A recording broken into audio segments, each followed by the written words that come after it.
방위 산업이 대한민국의 미래 신성장 동력이 되도록 우리 모두 함께 노력하고 특히 정부가 앞장서야겠습니다.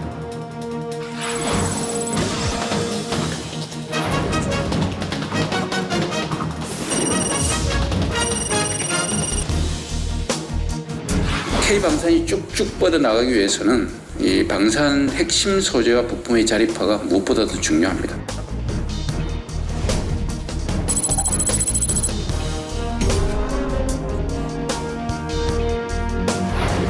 시청자 여러분 안녕하십니까? 그래픽으로 만나는 경제 토크쇼 픽. 복잡한 경제 이슈를 쉽고 명확하게 전달해 드리겠습니다. 우리나라의 방위 산업이 세계적으로 주목을 받고 있습니다. 이 세계 10대 수출국으로 부상할 만큼 그 위상이 높아졌는데요. 대한민국의 새로운 성장 동력이 된 K방산의 경쟁력부터 미래 생존 전략까지 관련한 궁금증들을 낱낱이 분석해 드리겠습니다. 경제 토크쇼 픽 시작합니다.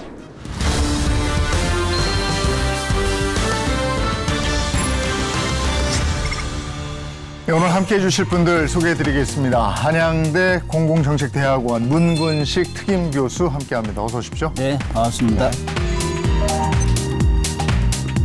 네, 하나자산운용의 최영진 전략사업부문장 모셨습니다. 어서 오십시오. 안녕하십니까. 그리고 이슈를 보다 쉽게 전해주실 길금희 기자 함께합니다. 반갑습니다. 안녕하십니까. 우리나라 방위산업 K방산이 세계적으로도 아주 눈에 띄게 급성장을 하고 있습니다. 그리고 폴란드 정부가 우리나라 방산 무기를 대규모로 도입해서 또 화제가 되기도 했습니다. 현재 한국 방산 수주의 수준이 어느 정도가 됩니까? 2019년부터 2023년까지 세계 무기 수출 시장 점유율을 따져보면 미국이 42%로 압도적인 1위를 차지했고 한국은 2%로 10위를 차지했는데요. 올해 우리나라 방산 업체들의 수출 예상 규모는 200억 달러입니다. 2020년까지만 해도 30억 달러 수준에 그쳤던 방산 수출이 2021년에는 73억 달러, 2022년에는 173억 달러까지 커졌고 지난해부터 동유럽과 중동, 중남미를 중심으로 무기 수출이 늘면서 상승 곡선이 가팔라졌는데요. 정부는 2027년까지 세계 4대 방산 수출국을 달성하겠다는 목표를 세우고 있습니다. 그러면 세계에서 특히 주목하는 한국 무기는 뭐가 있습니까? 누구나 얘기할 수 있는 것이 있어요. 여기 3인방인데 K9 자주포. 자주포는 40km 이상 멀리 쏘는 거예요. 네. 그다음 K2 전차.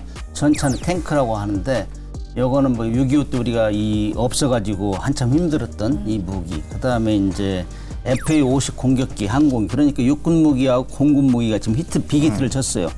그다음에 이제 요즘 이어지는 것들이 천공, 그다음 레드백 이런 것들인데 그게 이제 세컨 그룹이고 마지막으로는 뭐 함정이 지금 막 포함되고 있는데 아무튼 뭐 K9 자주포는 그야말로 K방산의 대표 주자. 그야말로 BTS 그룹 수준이에요. 유럽 같은 경우에는 6개 국가들이 이미 사용을 하고 있고 이 나라들은 이제 이 K9 자주포에 대해서 유저 클럽을 만들었습니다. 그래서 서로 운영하고 전술 같은 것들도 이렇게 교환하고 서로 그렇게 하고 있고요. 주식 동향 이렇게 보니까 에어로스페이스? 네네네. 그거 좋던데요? 에어로스페이스가 사실 그 항공 비행기 만듭니까? 에어로스페이스는 사실 아까 말씀드린 6회공 모든 장비들을 만들죠. 아까 그 지상방산에 있어서의 그 스테디셀러라고 할 수 있는 K9 자주포 그리고 장갑차 레드북 그 호주에 수출을 했었죠. 우리나라에서 어떻게 보면 선진국에 수출한 가장 수출에 있어서는 그 기념비적인 사건이 있었던 거고 그리고 이번에 LIG 넥슨 같은 데서 미사일을 만들게 되면 미사일의 발사 추진체 같은 것들 그리고 우리가 나로 만들 때 추진체들은 에어로스페이스에서 만들게 됩니다. 예. 그리고 이런 위성에 들어가는 이제 아레나 레이더 같은 것들은 이제 하나 시스템이라는 회사가 만들게 되는 거죠. 그래서 방산 기업은 우리가 통상 이제 체제종합 기업이라고 합니다. 체제종합 기업이라는 건 무슨 뜻이냐면 완전하게 마지막으로 조립하는 것이라고 하는 거죠. 그 안에는 뭐 부품에 따라서 그 장비에 따라 다르지만 적게는 뭐 100여 개에서 많게는 뭐 300개, 400개 정도 기업들이 같이 그러면 세계 업체죠. 성장세를 주목할 만한 한국 무기는 어떤 게 있습니까? 지금 KF-21이 계속 시험 비행하고 지금 뭐 거의 다 성공했잖아요. 네. 성공해서 이게 사실은 우리가 노골적으로 얘기를 안 해서 그렇지 뭐 4.5세대다 이런 거는 사실 숨기고 있는 거예요. 어느 정도. 이건 뭐 F-35 거의 대등하다 이렇게 얘기를 해요. 그런데 미국에서 삐칠까 봐서 사실 얘기를 못 하고 있는 건데 이런 것들이 주목을 받고 있고 그다음에 이제 KDDX 차세대 구축함인데 이게 이지스 구축함이 현존하는 구축함 중에 제일 전투를 잘하는 배예요. 잘 비싸고 그런데 미국에서 그걸 한 20% 정도 전투체를 사와요. 사실 우리가 함정을 만들어내는데 비싸잖아요. 전투체계가. 그래서 이걸 우리 걸로 만들고 있는 게 KDDX예요. 그러나 이제 요즘 언론에 굉장히 회자되잖아요. 하나오션하고 현대하고 계속 다툼이 있는데 여기에 지금 굉장히 주목받는 함정이고 그다음에 뭐 천무, K234 이런 건 장거리 단장 로켓포 그다음에 레드백 조금 전에 말씀하셨지만은 요거는 독일하고 경쟁을 심하게 했어요. 독일을 이길 나라는 사실 드물거든요. 근데 우리가 이겼단 말이죠.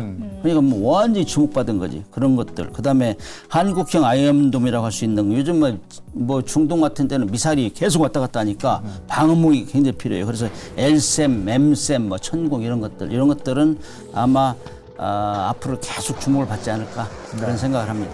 미사일 얘기할 때 천궁 얘기 많이 듣고 네. 이번에 저 국군의 날에도 우리가 천궁을 직접 봤어요. 현무 지하 뭐 300m까지 그건 현무 5입니다. 그런 것도 현무5. 팔아요? 그런 것도 수출이 됩니까? 그건 수출하는 무기가 아니고 네. 우리나라는 핵을 보유하고 있지 않지 않습니까? 근데 핵을 대응하기 위해서는 어떻게 우리가 막을 것이냐는 부분에서 우리가 삼축 체계 이런 얘기를 하고 있는데 그 중에 대표적인 것들이 이제 미사일입니다. 그런데 이제 우리가 그 2021년에 한미 그 미사일 협정이 이제 해제되면서 우리가 사거리에 대한 그리고 탄도에 대한 제한이 풀렸습니다. 그래서 이번에 국군의 날에 현무 5 8톤이죠.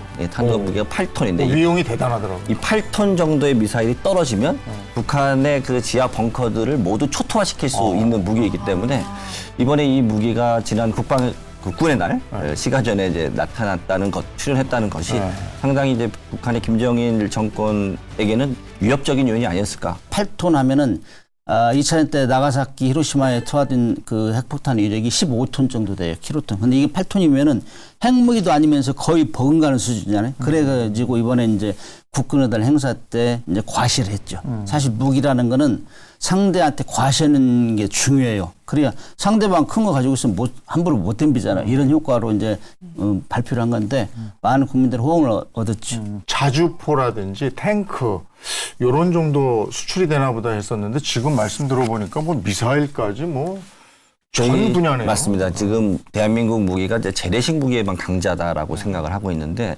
실제로 재래식 무기도 무인화, 고도화, 자동화가 되어지고 있습니다. 이제는 전투 장비는 우리가 4차 산업혁명 이렇게 얘기하잖아요. 모든 것들은 연결돼 있다. 러시아 우크라이나 전쟁 때 우크라이나가 지금까지 전쟁을 할 수 있었던 가장 큰 이유는 스페이스X가 싸 위성을 통해서 우크라이나의 그 통신망을 복원해 준 거죠. 그러니까 사실 통신전에서 우크라이나가 경멸된 것이 아니라 지금까지도 전쟁을 할 수 있는 것. 이런 부분들이 전쟁의 양상을 좀 새롭게 보여주고 있다. 왜냐하면 핵을 갖고 있는 나라들이 핵을 쏘면서 전쟁을 할 수는 없기 때문에 핵을 제외한 전투 무기를 가지고 어떻게 전쟁을 할 것이냐라는 부분이 중동에서 그리고 러시아와 우크라이나에서 지금 그러한 현대전 양상을 보여주고 있기 때문에 무기 관련해서도 한국 무기가 각광을 받는 그런 이유가 되고 있습니다. 자, 이러니까 이제 국내 방산업체들의 실적도 많이 올랐을 거 아니에요? 그렇습니다. 국내 주요 방산 업체들이 수출 호조 등에 힘입어 역대급 실적을 이어가고 있는데요. 하나 에어로스페이스는 올해 2분기 영업이익이 3,588억 원으로 지난해와 비교했을 때 356.5%나 증가했고요. 현대 로템은 1,128억 원, 하나 시스템은 798억 원, 한국항공우주사업은 743억 원을 기록하면서 이 상승세를 함께 타고 있는 것으로 조사됐습니다. 네. 이런 K방산의 호재가 국내 경제에 미치는 영향은 어떤 게 있습니까? 엄청나죠. 지금 이제 방위산업이라는 거 지금 한 50여 년 역사를 가지고 있는데 사실 돈 먹는 하마라 있잖아요. 그래서 우리가 계속 투자만 했는데 이게 이제 돈을 벌어서 국민들한테 돌려주는 단계가 됐단 말이죠. 그러니까 굉장히 좋아요. 그리고 2021년까지 이제 12대 전략산업 중에서 가전제품이 8위였어요. 이 가전제품이 171억 불이었거든. 그런데 2022년도에 우리가 173억 불을 방위산업을 달성했어요. 그러니까 대통령이 자신 있게 나가가지고 전략산업을 육성하자, 전략산업 육성하자 그랬잖아요. 이 정도로 이제 국민 경제 효자 노릇을 하고 있죠. 그다음 방위 산업이라는 거는 첨단 기술이 집약된 거라고 할 수 있어요. 특히 이제 드론이나 로봇 기술 이런 것들은 민수에도 이제 이전된단 말이죠. 그러니까 굉장히 민간인에도 큰 효과가 있고 이런 대표적인 사례가 이제 사실 이 미국에서 핵잠수함을 개발할 때도 잠수함에서 그 원자로를 먼저 개발했어요. 그래가지고 이게 민간으로 가가지고 원자력 발전소 요즘 새 태어난 거라. 소형 원자로. 그렇죠. 그렇죠. 소형 원자로 했는데 그 기술을 기반으로 해서 지금 원자력이 발전된 거예요. 그런 게 또 하나 됐고 지금 이제 업체 이름 기업 이름도 있지만 메이드 인 코리아잖아요. 메이드 인 코리아라는 게 엄청나게 브랜드 가치가 높아진다고. 과거에 이제 우리가 많은 수출을 했지만은 삼성, LG는 알아도 한국은 모르는 게 많았다고. 근데 이제 이 무기에 거의 다 메이드 인 코리아를 찍고 나가니까 이런 효과가 엄청나죠. 네.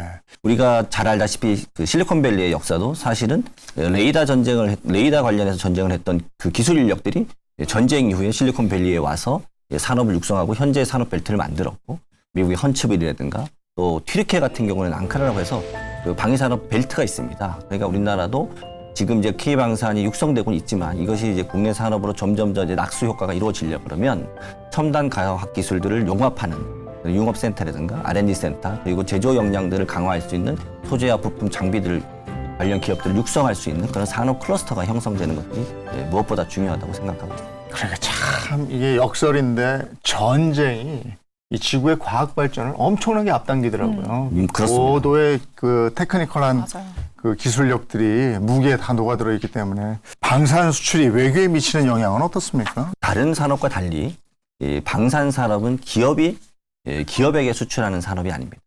그 기업이 다른 나라 국가에 수출하는 B2G라고 생각을 해야 되죠. 그렇기 때문에 기업은 당연히 성능 개선하고 생산 캐파 늘리고 고도화된 기술 인력을 만들면서 계속해서 노력을 해야 되겠지만 정부 차원에서 또 국방부나 외교부나 또 산업자원부나 기타 다양한 부처 간의 이 협력, 그래서 팀 코리아의 어떤 역량이 매우 중요하다. 그리고 대한민국이 경제적으로는 GDP 10위권 규모로까지 성장을 했지만 이 방위산업 분야에서 이렇게까지 괄목상대한 성장을 했느냐라는 부분에 대해서 우리 국민들도 잘 몰랐지만 세계 다른 국가들도 잘 몰랐습니다. 그래서 이번 전쟁이 불행한 일이긴 하지만 이를 통해서 대한민국의 어떤 국제적인 위상, 또 국제적인 경쟁력, 그리고 무기 체계라는 것들이 결국은 우방을 만드는 것들입니다. 우리나라의 무기가 수출되는 것만으로 끝나는 것이 아니라 그 나라의 국방부가 결국은 우리나라의 국방부 그리고 우리나라의 그 다양한 기업들과 전략적으로 국가 안보를 위한 협업체가 만들어지기 때문에 이런 부분들은 국제 외교 환경에서도 상당히 중요한 역할을 하고 있지 않나라고 생각합니다. K방산의 미래, K방산의 성장을 위해서 요거는 성장을 좌우할 만한 키포인트가 되겠다, 변수가 되겠다 이런 건 뭐가 있겠습니까? 실질적으로 KF-21 전투기나 K2 전차, K9 자주포 이런 것들 그다음에 천궁2 미사일 이런 것들은 전략 품목이라고 할 수 있어요. 우리가 올림픽 나가도 다 잘할 수는 없잖아요. 우리 양궁은 항상 1등하니까 이런 것 같이 1등할 수 있는 거. 이 여건이 마련해진 거예요. 이거는 K9 자주포 같은 경우는 뭐 세계 시장 60~70%를 장악하고 있다는 이건 엄청난 거거든. 이런 걸 지속적으로 팔 수 있는 방법을 계속 구사를 해야 되는 것이고, 그다음에 이제 국가별로 맞춤형 무기 수출을 해야 돼요. 예를 들면은 뭐 남미 같은 데는요 지금 중국이 하도 어선들이 많이 직결돼가지고 그 퇴치는 해적 퇴치용, 뭐 어선 퇴치용 이런 것 때문에 초계함, 원해 경비함 이런 걸 많이 이제 가져가려고 해요. 그다음에 중동 같은 경우는 요즘 계속 일어나는 게 미사일 전쟁이잖아요. 그럼 천궁2나 이런 것들 많이 팔아야 되고, 기술이라는 거는 우리가 유출을 방해하고 저지하고 뭐 아끼고 하지만은 어느 시기가 되면은 알게 돼요. 우리도 다 미국과 카피했거든 사실은. 네. 그렇기 때문에 계속 기술 개발해야 되고, 중고 장비 파는 게 엄청 또 좋아요. 네. 그거 팔으면은 그것 때문에 또 그 후수 군수 지원이 이어지고, 그래서 중고 장비 파는 것도 우리 공장도 잘 돌리고 그다음에 싸게 주고 손님을 끌 수 있다. 이런 차원에서 그런 전략을 잘 구사해야 된다 생각해요. 그리고 우리나라가 지금 동유럽뿐만 아니라 그 중동 그리고 아시아, 오세아니아, 심지어는 이제 남미까지도 진출을 하고 있는데, 가장 중요한 것은 이제 천조국이라고 하는 이제 미국 시장을 어떻게 개척할 것이냐라는 부분, 그리고 캐나다와 같은 이런 선진국 시장에 우리가 어떻게 진출할 것이냐는 이런 부분에 있어서는 해상 관련해서 MRO 사업 진출한 게 있고, 지금 캐나다 관련해서는 대규모 지금 잠수함 사업에 대한 수주 경쟁을 하고 있기 때문에 이런 시장에 만약에 녹화하고 진출하게 된다 그러면 대한민국 방위 산업의 큰 기념비적인 사건이 아닐까 생각하고 있습니다. 우리 K방산이 이렇게 잘 나가고 있음에도 불구하고 이거 재래식 무기에 불과한 거 아니냐 이런 지적도 있는데 이런 부분에 대해서는 어떤 의견이 있으십니까? 재래식 무기, 현대식 무기를 딱 구분하기는 마땅치 않아요. 왜냐하면은 재래식 무기라 해도 사실 거기에 첨단 기술이 다 들어가요. 지금 우리가 이제 북한하고 무기 경쟁할 때 우리가 우위에 있다 할 수 있는 거는 거기에 들은 IT 기술이 대부분 전자 장비, 자동 제어 장치 이런 것들은 앞선단 말이죠. 그래서 이제 수출 방향은 재래식 무기 수출을 통해서 얻은 이익을 가지고 또 R&D에 투자를 하고 선순환해서 그 장비 가지고 요즘 효자되는 뭐 AI나 뭐 드론 이런 데 이제 지속적으로 투자를 한단 말이죠. 그래서 지금 뭐 K2 전차, K9 자주포, FA50 이런 것들이 뭐 재래식 무기라고 얘기는 하지만은 사실상 거기엔 가장 중요한 첨단 기술이 다 들어가 있다. 글쎄 저도 그게 항상 궁금하더라고요. 재래식 무기하고 첨단 무기 나누는 기준이 뭐냐.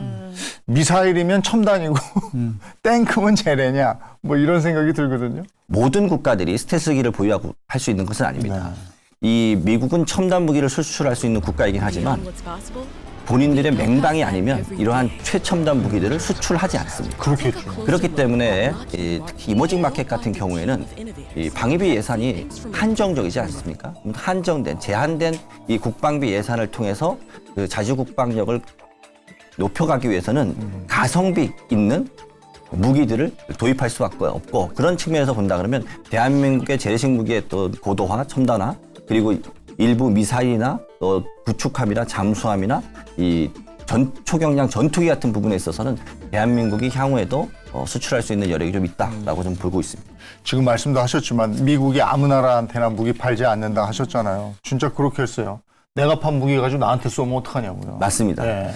러시아와 전쟁을 하고 있는 나토 국가가 러시아의 무기를 쓸 수는 없을 거 아닙니까? 그런데 북유럽 국가들이 그동안 구소련제 무기들을 많이 쓰고 있습니다. 여전히 70%, 적게는 50%까지 러시아산 무기를 쓰고 있다는 겁니다.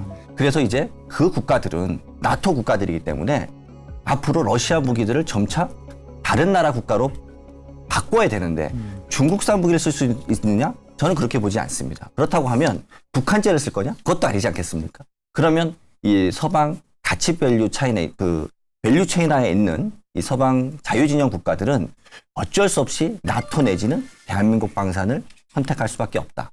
이런 것들이 또 지정학적으로도 지금 만들어진 신형국이 주는 대한민국의 기회윤이 아닌가 싶습니다. 이런 얘기를 하다 보면 어떤 시청자분들은 저 얘기하다 보면 계속 국뽕 얘기하네 그런데 사실 얘기하다 보면은 수준이 엄청나게 올라와 있어요. 우리 또 시청자 여러분들도 그 수준이 높다 이렇게만 얘기하면은 잘 모르시니까 우린 점수 좋아하거든요. 네. 미국이 10점으로 봤을 때 우리 몇 점이에요? 미국이 거의 뭐 10점이라고 보면 네. 유럽의 방산 탑기업들은 이제 8 내지 9점 정도 될 것 같고 한국은 이제 7 내지 8점에서 8.5점 정도 수준으로 올라가고 있다. 이렇게 좀 봐야 되지 않을까 싶습니다. 그래도 우네 우. 호주에서 10조짜리 신형 함정 여기에 한국하고 일본이 지금 경쟁을 하고 있다 이런데 이건 어떻게 될 것 같습니까? 지금 미국하고 중국하고 이제 이렇게 아시아 태평양 지역에서 이제 패권 경쟁이 본격적으로 진행되고 있으니까 미국에서는 지리적으로 이격돼 있잖아요. 멀리 떨어져 있으니까 일본, 호주, 한국, 인도 이런 데를 키워요 계속. 그런데 그중에서 대표적으로 집중 육성하는 데가 호주예요. 호주. 경쟁 환경이 일본이 좀 유리해요. 그래요? 왜냐하면은 거기는 한 회사가 한 모델을 가지고 그냥 국가 대표로 나간 거고 우리는 지금 하나오션하고 현대중공업 각각 모델을 가지고 두 회사가 나갔어요. 업체가 두 곳이구나. 일반적으로 봤으면 불리하겠죠. 우리끼리 경쟁하겠죠. 단일화가 잘 안 돼. 단일화가. 그래서 지금 안 되나요? 이거 지면은 국민들한테 엄청 혼날 거예요. 방위사업청도 혼날 것이고 현대, 사전에 좀 단일화 하나오션도 엄청나게 혼날 했으면 것인데 어떨까? 아무튼 그럼에도 불구하고 우리는 최선을 다하고 있어요. 그렇지만은 우리보다 서너 발 앞서 나가 있는 일본이 막 별짓을 다 하는 거예요. 우리는 쿼드 국가다. 우리는 미국하고 똘똘 뭉쳐있다. 호주하고 뭐 장비도 같이 쓸 수 있다. 뭐 이런 거 하고 그다음에 최근에 들어서는 뭐 그 호주 참모총장이 TV, ABC 나가가지고 막 내가 볼 때는 일본의 모가미프 호야미 최고인 것 같다. 진짜요? 이렇게 얘기한다는 거예요. 그러니까 거기는 거의 이겨놓고 싸우려고 하는 거고 우리는 거기를 좀 틈새 시장 들어가는 양상인데 아무튼 우리 최 본부장님도 한화 계시지만은 진작에 잘했어야 되는데 그거 아니니까 그런단 말이죠. 그 화해하고 해서 대표 선수 아까 팀 코리아 했잖아. 팀 코리아. 우리 정부도 대표 선수가 둘이 나가 있으니까 어디를 지원해 줄지. 나는 이 자리를 지적하고 싶어. 아, 그러니까. 팀 코리아 말했는데 팀 코리아 안 되고 있다는 것이. 근데 정부도 또 약간 입장이 난처할 그러니까 것 저는 알았네요. 이 방산도 단일화가 필요하다. 아, 단일화 그럼요. 필요하네요. 알겠습니다. 근데 호주가 뭐 할 말이 신형 있으시대요? 함정 이렇게 아니 전 호주가 이제 신형 함정 사업을 도입하는 데는 이제 다 이유가 있습니다. 중국이 이미 2022년에 미국보다 군함수가 추월했어요. 그러니까 이제 중국 같은 경우에는 대륙을 중심으로 해서 이 태평양과 이 남중국해 연안을 사실은 수호하는 것들이 중요하지 않습니까? 미국은 이미 전함수에서 중국보다 뒤떨어지고 또 미국은 이 전함들이 과거에 만든 구축입니다. 그러니까 오래된 배들이죠. 그러니까 MRO가 필요한데 미국의 조선소가 다 괴멸됐어요. 그래서 조선소 자체에서 MRO를 할 수가 없습니다. 근데 칠함대가 일본에서 태평양을 지나가서 그 샌디에고까지 가가지고 이거 MRO 한다? 그럼 갔다 오는데 1년 걸립니다. 파이브 아이즈 우방 국가 중에서 오세아니아주에 있는 이 호주를 너희들이 신형 함정을 도입해서 해군력을 더 증대시켜라 라고 해서 칠함대와 함께 호주가 이 남중국해와 이 대만 해협 등을 지킬 수 있는 그러한 방어 체제를 만들기 위해서 이런 호주에서 어떤 10조 원대의 신형 함조 도입이 있다라는 것들도 같이 이해해 보시면 좋을 것 같아요. 이걸 지금 저희가 앞서 우리나라하고 일본이 경쟁 중이다 이랬는데 결과가 연말에 나온답니다. 한번 기대해 보도록 하겠습니다. 방산 수출을 확대하려면 무엇보다도 부품 국산화가 돼야 된다 이런 얘기인데 여기와 관련해서 길 기자가 정리해 온 게 있다고요?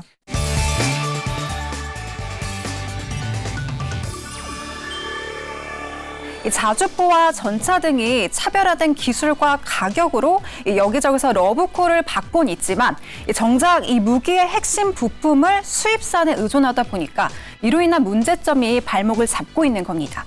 실제 한국의 방산물자 완성 장비의 국산화율은 2017년 74.2%에서 2021년 77.2%까지 소폭 상승했는데요. 하지만 아직까지는 80%대에 머물 것으로 추정이 되는 상황입니다. 이처럼 이 통상 무기체계에 탑재되는 핵심 부품을 미국 혹은 유럽산에 의존할 경우 우리는 수출할 때마다 해당 국가의 승인을 일일이 받아야 한다고 하는데요. 이러다 보니까 우리가 만든 무기의 제품이 아무리 뛰어나도 정작 이 부품 하나 때문에 수출길이 가로막히는 경우가 부지기수로 생겨나고 있다고 합니다. 한 가지 예로 우리나라는 자주포를 생산하는 과정에서 핵심 부품은 독일산을 쓰고 있는데 이로 인해서 이 자주포의 경우는 중동 국가 수출에 그동안 큰 어려움을 겪어왔습니다. 이 독일은 과거 유대인과의 관계 때문에 이스라엘과 적대적인 중동 국가들에 대한 무기 수출을 사실상 금지하고 있는데요. 이 메이드 인 코리아를 달고 나가긴 하지만 사실상 반쪽짜리 국산이다 보니까 이렇듯 부품 하나로 수출에 애를 먹는 상황은 계속해서 이어지고 있습니다. 이 다 된 밥에 콧밥 들이듯 피땀 흘려 만든 제품들이 수출 문턱을 넘지 못하자 우리나라는 뒤늦게 이 부품 국산화를 위한 움직임에 나섰는데요. 우리 정부는 K방산의 간판 제품 중 하나죠. 이 K9 자주포에 들어가는 엔진에서부터 국산화를 시도했습니다. 지난해부터 STX 엔진과 하나 에어로스페이스 등 국내 기업과 함께 750억 원을 쏟아부어 K9에 들어가는 이 엔진의 국산화를 성공시켰다고 하는데요. K9 자주포가 지난 2020년 이 아랍에미리트와의 수출 협상에서 이 독일의 대중동 무기 금수 조치로 무산이 되자 이런 시련을 두 번 겪을 수는 없다면서 이 움직임에 나선 것이 성과로 돌아왔다는 평가입니다. 이렇게 정부의 움직임이 속속 이어지고는 있지만 여전히 갈 길은 멉니다. 반쪽짜리 국산으로 수출이 번번이 막혔던 서름을 씻기 위해서 남은 과제는 바로 전차의 심장인 변속기의 국산화인데요. 어렵사리 엔진은 속속 국산화가 이루어지곤 있지만 또 다른 핵심 부품인 변속기가 여전히 독일산에 의존하고 있는 만큼 이를 위한 양산도 절실하다는 평가입니다. 국내 업체가 K2 전차 국내 4차 양산분에 변속기 탑재를 시도하고 있다는 소식이 꾸준히 업데이트되는 상황 속 최근에는 내구도 테스트도 진행한 것으로 전해지고 있는데요. 이 완전한 국산화를 이뤄 뼛속까지 우리 손을 거친 이 진짜 K방산 무기가 중동 국가를 넘어서 이 글로벌 수출 판로를 제대로 확보할 수 있을지 계속해서 지켜봐야겠습니다. 아무래도 세계에서 방산 시장 규모가 제일 큰 게 미국일 텐데 지금 대미 방산 수출 상황은 어떻게 되고 있습니까? 네, 미국의 방산 시장은 세계 최대 규모이지만 국내 방산 기업들의 대미 수출은 사실상 전무합니다. 이 대미 방산 수출 점유율을 따져보면 영국이 25.5%로 가장 높고 네덜란드와 프랑스, 독일 등 유럽 국가들이 뒤를 잇고 있는데요. 우리나라가 미국 시장에 진출하기 위해선 필요한 게 있는데 바로 국방 상호 조달 협정입니다. 미국 국방부가 동맹국과 체결하는 양해 각서로 이 체결국의 경우 미국산 우선 구매법을 적용받지 않아서 미국산 부품 의무 사용 규정을 피할 수 있다고 하는데요. 2022년 한미 정상회담에서 이 양국 간 RDP 체결 논의를 본격화하기로 했지만 아직까지는 이렇다 할 성과가 없는 상황입니다. 미국에서는 다 사오지 우리가 팔지 못하는군요, 아직까지. 그동안 가장 불공정 거래가 이행된 게 이제 미국과 우리 무기 시장인데 이게 사실 방산 FTA라고 소문이 나 있단 말이죠. FTA는 공정하게 거래하는 거 아니에요. 그죠? 그다음에 관세 철폐하고. 근데 사실 1등하고 8, 9등하고 경쟁하는데 그런 여건이 조성 안 되는 것이 미국의 악법이 몇 개 있어요. 그중에 이제 조금 전에 말씀하신 미국산 우선 구매법, 바이 아메리칸 액트인데 여기에 이제 2024년 기준에서는 자기 나라 부품을 65% 이상 쓰지 않으면은 저좀 뭐 니네 10억 수출해? 그러면 그거 15억이야. 무기 경쟁에서는 가격 성능 납기인데 가격에서 일단 뭐 1.5배를 더 치니까 경쟁이 안 되는 거죠. 그다음에 이제 사람들이 뭐 미국의 국내 조달은 500조다, 연 500조다 그런 거대 시장이다 이렇게 얘기해가지고 뭐 아직도 꿈을 많이 꾸고 있는데 실질적으로 따져보면은 미국 법을 보면은 거기에 한 뭐 12조 정도는 해외 조달이래요. 나머지는 다 국내 조달이고. 그 중에 12조 가지고 나눠 먹어야 또. 그 중에서도 뭐 유류, 뭐 건설 이런 거 빼고 순수하게 무기는 한 4조 정도밖에 안 된대요. 4조. 거기서 한국하고 뭐 프랑스, 독일 이런 데 경쟁하면 거기 뭐 또 얼마 찬스가 있겠어요? 이게 굉장히 많은 노력을 해도 실익은 별로 없다. 이런 것 때문에 계속 서로 지금 주판을 튕기고 있어요. 미국도 미국대로 우리는 우리대로. 우리나라가 이제 미국 시장에서는 좀 두각을 나타내지 못하고 있는 것이 이제 사실입니다. 그런데 올해 8월에 이제 하나오션이 미 칠함대죠. 그 4만 톤급의 보급선에 대한 MRO 사업을 수주를 했습니다. 지금 이제 거제 이제 옥포 조선소에 와서 이미 도크에서 이제 수선을 하고 있는데요. 또 LIG 넥손이 비궁이라는 또 미사일이 있습니다. 지난 7월에 그 림팩이라고 하는 그 환태평양 훈련에서 해외 비교 성능 시험 FCT를 했어요. 6발 쏴서 6발 다 표적이 명중하면서 수출 가능성을 지금 높이고 있다는 부분이 좀 희망적이고 로키드 마틴하고 같이 개발해서 만든 그 전투기 훈련기죠. 훈련기 TF-50을 개량해서 미국 해군의 훈련기로 도입하는 사업을 지금 진행하고 있는데 이게 조금 후연됐습니다. 내 2026년, 27년에 이제 결정하게 되는데 이 부분은 이제 로키드 마틴하고 같이 이제 컨소시엄을 이루고 있기 때문에 좀 수주 가능성들을 좀 높게 보고 있고요. 그 다음에 이제 에어로스페이스, 하나 에어로스페이스가 다목적 무인 차량인 이번에 그 카텍스에서도 제가 직접 봤는데 아리온 스매시라고 하는 것이 예, 또 FCT 프로그램에서 성공적으로 이제 검증이 됐습니다. 그래서 조금씩 우리나라 그 무기의 어떤 성능을 인정받고 있기 때문에 미국 시장에 대한 점유율도 지속해서 늘려갈 수 있을 것이다 라고 조심스럽게 전망을 해봅니다. 시장 진입은 할 수 있어도 크게 실익은 없어요. 그래서 우리가 이제 우리 걸 챙겨야 돼요. 우리는 조금 전에 말씀하셨지만은 미국이 원해서 가져가는 그 비군 같은 그 미사일 2.75인치 라켓 이런 것들은 자기들이 아이디어를 내가지고 우리가 개발한 거거든.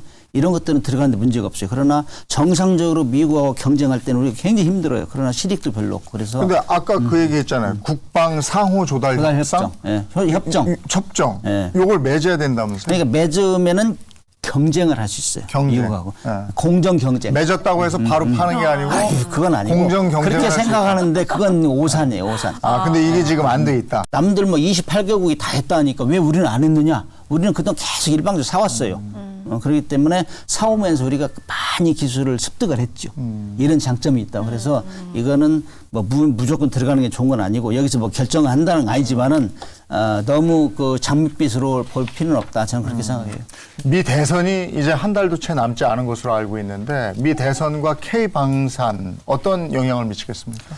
트럼프 대통령이나 해리스 부통령이 누가 되더라도 K방산에서는 긍정적인 요인이 있다고 생각이 됩니다. 그런데 트럼프 대통령 같은 경우에는 이미 지난 집권기에서도 강조했었고 최근에 그 국가방위군 협회 총회에 가서도 현재 나토 회원국들이 방위 목표치를 2%까지 잡는 것 이것도 세계 도둑질이다라고 언급을 할 정도로 당시에는 4%까지 3내지 4%까지 이제 방위비를 증가시켜야 된다라고 주장하고 있기 때문에 트럼프 대통령이 될 경우에는 방위비 증액 속도가 빨라질 수 있다라고 예측할 수가 있을 것 같고요.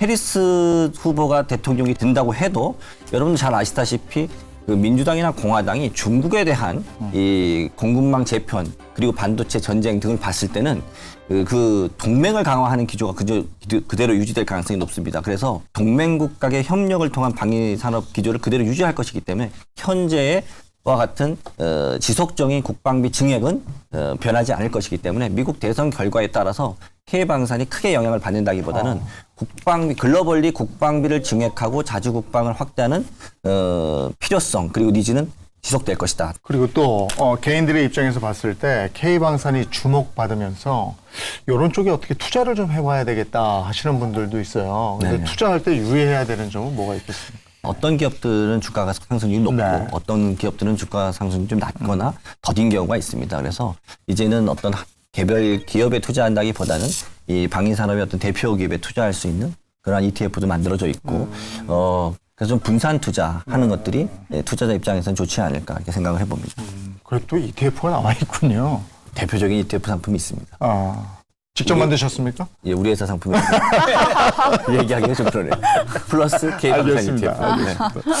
K방산이 지속적으로 성장하기 위해서 필요한 게 뭔지 마무리하면서 한 말씀씩 부탁드리겠습니다. 제가 기억나는 것 중에 하나가 독일에 있을 때 경험인데 독일의 이제 그 회사 세일즈 매니저는 나는 적어도 지금 10여 년을 1년에 232일을 밖에서 산다. 네. 해외에서.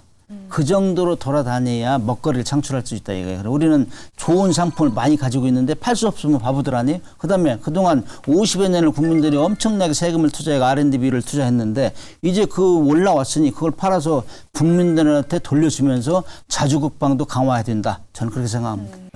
사실 국방개혁을 얘기를 많이 했는데 국방개혁의 핵심은 자주국방의 역량을 강화하는 것이라고 생각합니다. 우리나라가 군대가 지금 이제 50만 정도로 많이 줄었지만 향후 군의 변화는 이제 인력에 의한 것들이 아니라 장비의 고도화나 첨단화가 중요하고 국방산업은 그 나라의 과학기술의 복합체다라고 말할 수 있다고 하면 기초과학부터 시작해서 R&D에 대한 투자를 강화하고 또 생산 역량을 강화하고 또 소재와 부품과 장비 그리고 관련된 금융 시스템을 구축하기 위해서는 미국의 실리콘밸리와 같은 그런 산업 밸리가 조속히 조성되고 만들어질 수 있도록 정부가 좀 끌어주고 민이 같이 지원하는 그런 모습이 만들어졌으면 좋겠다라고 생각하고 있습니다. 예.